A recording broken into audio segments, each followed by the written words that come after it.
Peggy 18. We're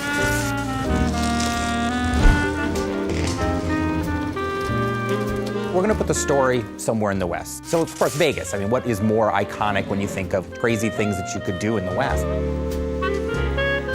I think that was really the inspiration for the story, in a lot of ways, was looking back at the history of Vegas. We really think of it as a side story. In a lot of ways, we're revisiting stuff from the original 2 games, but it stands on its own. The first thing our creative lead and our project director did was they sat down and they sort of examined what sort of themes they wanted to explore in New Vegas. Every Fallout game pretty much starts with war never changes. And the idea behind that is really that humanity has this unending appetite for killing each other.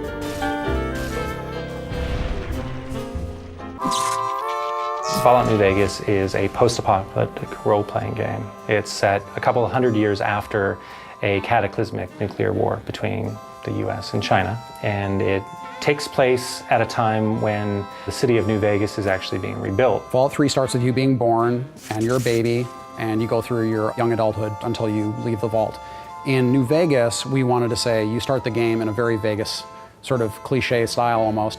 You are shot in the head and dropped in a shallow grave, so it starts with essentially your would-be death. After you're shot and left for dead in a grave, you might have some desire to go see what the whole murdering business was about and why he wanted you dead in the first place. In the course of trying to resolve that one conflict, you get pulled into larger events. So in this case, you're trying to find the people that killed you and what they were trying to get from you. In this case, it was a package you were carrying. So, of course, as you go around, you find out that what you were carrying is centrally tied into this major conflict in the area between New California Republic and Caesar's Legion and Mr. House, who's the guy that sort of runs the strip in New Vegas. Player freedom is very important in the Fallout series, and when we allow the player to basically have a choice in what they do and how they do it, by leaving the plot open in a way that basically they're just learning what's going on in the world, it gives them a lot more freedom in how they want to learn that information.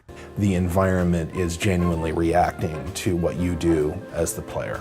You have a pretty extraordinary amount of control over the outcome of the game.